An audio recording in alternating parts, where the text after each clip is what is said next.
Mereka tumbuh dengan wajah yang sama, tapi dunia yang berbeda. Satunya hidup di bawah sorotan, satunya dibayangi diam-diam. Hari itu, mereka memutuskan bertukar tempat, membuka pintu ke kehidupan yang tak pernah mereka bayangkan. Makanan yang sama terasa asing di lidah. Panggilan teman berubah jadi ujian. Dan yang paling mengejutkan, mereka menyadari satu hal. Mereka kembar, tapi ternyata tidak saling mengenal. Apa yang kamu lakukan saat kamu sadar hidup orang yang paling mirip denganmu? Tak pernah benar-benar dekat denganmu. Bersama aku Tiara, selamat datang di episode kedua dari Our Unwritten Soul. Saat takdir dipertukarkan, rahasia mulai terbuka.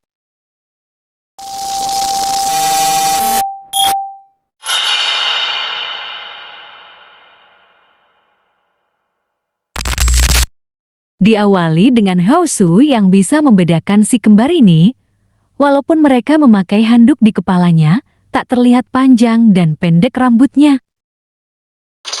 이번엔 구분 잘했고 들킨다. 그래도 이지선다인데 그렇게 맞추기 어려운가 싶겠지. 힌트 없인 좀 어렵긴 해. Bertukar tempat, Mira yang rambutnya panjang berubah jadi pendek tapi tetap berwarna hitam, sedangkan Miji menyambung rambutnya agar panjang. Mereka pun bertukar handphone dan semua kata sandinya. Tetap saja Mira khawatir, Miji melakukan hal buruk. Dia hanya ingin Miji diam saja dengan seharusnya. 약속 안 됐냐? Alarm berbunyi, Miji harus segera ke kantor, seperti kehidupannya Mira. 어제 끝났고 내일은 멀었고 아직 모른다. Kehidupan baru, lingkungan baru, yang belum pernah dijalaninya, membuat gadis ini gugup. Jadwal yang kembarannya berikan, membuatnya datang bekerja lebih awal. 출근이다. 이거 다들 출근. Ternyata Miji yang terlambat untuk memulai rapat. Ia pun segera masuk.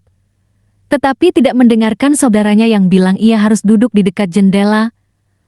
Miji melakukan hal-hal yang tidak dilakukan Mira, membuat semua orang bingung dengan sikapnya.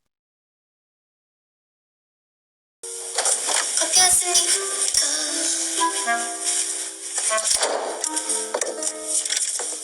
Semua orang menyudutkannya dengan pertanyaan-pertanyaan yang tidak ia mengerti.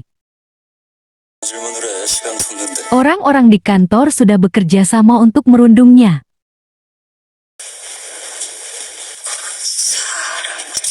Di satu sisi Mira bermimpi, datang ke kantor karena takut kembarannya melakukan kesalahan. Tapi ia tidak berani masuk dengan segala trauma yang memimpanya.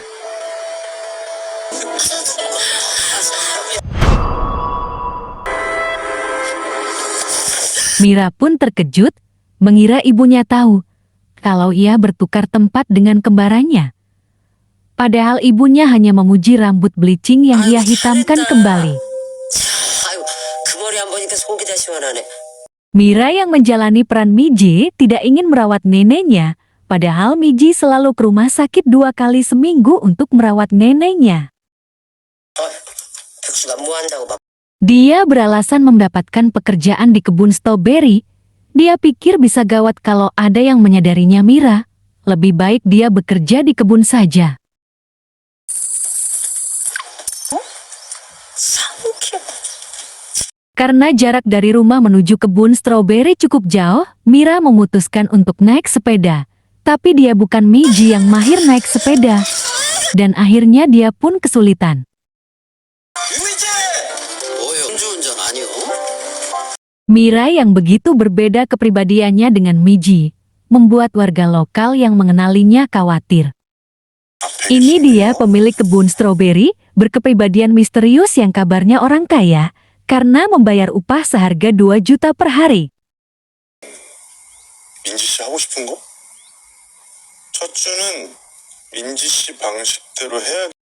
Sementara Hosu, di kota bekerja sebagai pengacara, tapi akhir-akhir ini pekerjaannya membuat tidak nyaman, karena selalu membela orang-orang yang salah. 다들 Mira yang merasa tidak mengerjakan apapun di perkebunan tapi menerima gaji, sedangkan Miji mulai beradaptasi dengan pekerjaan kantornya.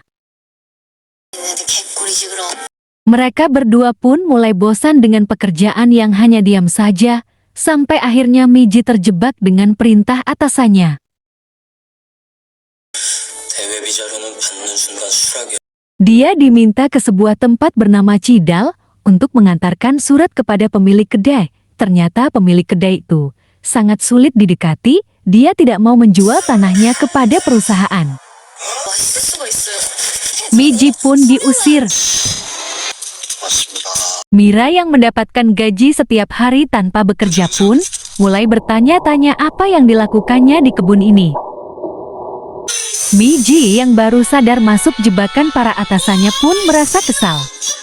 Miji setiap hari datang ke kedai itu, melakukan berbagai cara untuk mendapatkan hati pemilik kedai.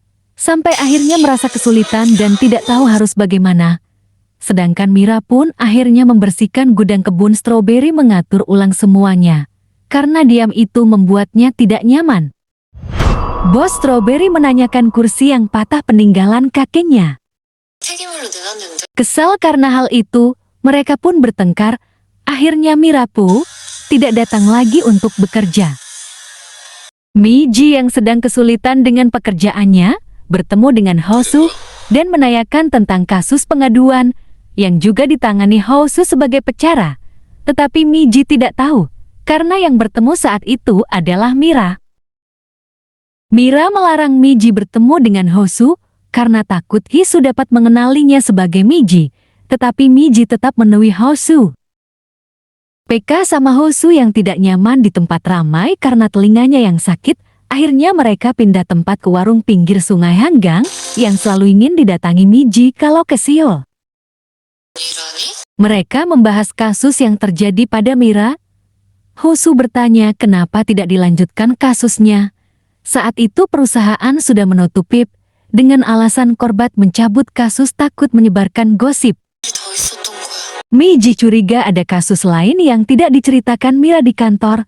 Hosu mengira kalau Mira tidak melanjutkan kasus karena Hosu yang menjadi pengacara. 꼭 찾아보자. Mantan pacar dan juga sahabatnya Miji datang ke rumah, memeriksa si Miji. Heran kenapa dia tidak bisa menaiki sepeda dengan benar. Jelas karena itu Mira yang dilihatnya. 아니긴 팬이 아니죠. Mira menyadari betapa sulitnya hidup Miji kala itu. 야, Mira menjenguk neneknya di rumah sakit. Walaupun pun sedang berpura-pura menjadi Miji, nenek tetap menyadari bahwa itu Mira.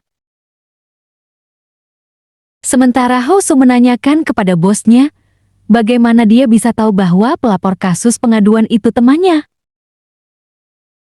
혹시 신고자가 제 동창이라 Hosu selalu merasa melakukan pekerjaan yang buruk karena membela orang yang salah. 말에 돌 들어. Hosu menolak perintah atasannya. Hal ini membuat kesal atasannya itu. Sampai-sampai Hosu tidak diberi tugas apapun di kantor dan membuatnya mengundurkan diri dengan sendirinya. Bosnya pun mengancam bahwa Hosu tidak akan mendapatkan pekerjaan lebih baik dimanapun dibandingkan di sini. 일을 하면서 좀 마음이 불편할 때가 있었어. Di akhir episode, Mira mengirim kursi yang dikira sudah dibuangnya dengan dokumen untuk meningkatkan hasil panen kepada bos strawberry. Dan Hosu curiga bahwa Mira adalah Miji. 너 배 안 고파? 어떻게? 유미지 씨. Itu tadi cerita dari episode kedua Or Unwritten Soul. Gimana menurut kamu kalau disuruh tukar hidup seminggu dengan orang lain? Kamu mau nggak? Tulis di kolom komentar ya. Jangan lupa like, subscribe, dan stay tune karena di episode berikutnya ceritanya makin rumit. Aku Tiara. Sampai ketemu di satu episode lagi.